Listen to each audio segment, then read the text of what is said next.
এইবার আমাদের দাদু বুঝতে পেরেছে ত্রিফলা কি। বাড়ি এসে বৌমাকে বলছে, বৌমা আমার এই বড় কাঁসার বাটিটা দেবে আর জল ভরে দেবে, রাত দুটো উঁচু উঁচু বালিশ দেবে। দাদু রাতের বেলায় দুই উঁচু বালিশের মাঝখানে কাঁসার বাটি রেখে ত্রিফলা ভিজিয়ে ঘুমিয়ে পড়েছে। সকালবেলা দাদু ত্রিফলা ভেজানো জল ঢক ঢক ঢক ঢক করে খেয়েছে। একদিন, দুই দিন, তিন দিন, 4 দিন করে 1 মাস খেয়েছে। দাদুর বাত ব্যথা, পেটের অম্বল ব্যথা সব ভালো হয়ে গেছে। দাদু চলে গিয়েছে ডাক্তারের কাছে।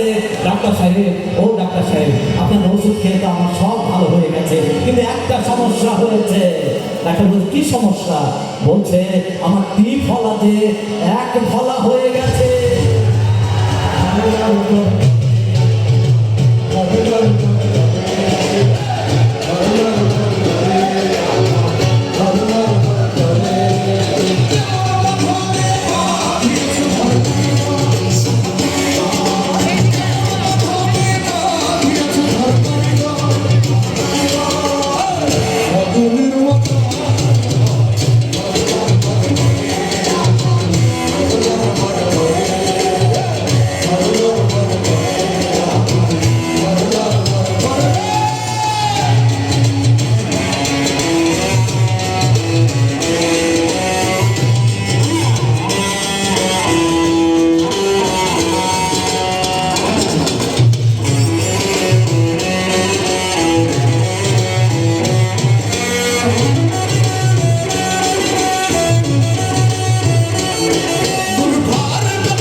টিভির সামনে ও ছোট বড় নানা রকমের বাক্স নিয়ে বসেছে, সব খেলা দেখাবে। কলেজ ছুটি হয়ে গিয়েছে, সাপুরের খেলা দেখবার জন্য আইডিবির ছেলেরা সব চলে এসেছে। প্রথমে সাপ বেরেক করেছে, গোমা সাপ ফুস করে উঠেছে। সাফ যত না সুন্দর, সাফুরের তার চেয়ে বেশি সুন্দর। আইটিভির এক ছেলের মনে ধরে গিয়েছে সাফুরের কথা। সাফুরের দিকে শুধু তাকায়, সাফ লারে চারে দেখে, কিন্তু সাফুরের কথা শুধু শোনে। চোখাচোখি করতে করতে সাফুরের মেয়ের চোখ করে গিয়েছে, ইশারায় বুঝিয়ে দিয়েছে আজ বিদায় অনুষ্ঠান আছে টিটুতে 4টার সময় আসতে। সাফুরের মেয়ে মাথা লেড়ে বুঝিয়ে দিয়েছে হ্যাঁ 4টায় চলে যাবে। 1টা গেল, 2টা গেল, 3টা গেল, সেই সাফুরের মেয়ে জ্যোৎস্না এখনো আসলো না। তুমি জ্যোৎস্না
বুঝতে পারলাম। জ্যোৎস্নার সাথে কথা বলার আগে আমি চুমকির সাথে কথা বলেছিলাম, ওকে বলেছিলাম আজকে টিটুতে অনুষ্ঠান আছে চুমকি, তুমি সময় মতো চলে আসবে। জ্যোৎস্নার কথা ভাবতে ভাবতে আমি চুমকির কথা ভুলিয়েছি। চুমকি আমার বউ রাগ করে সব মাথায় এক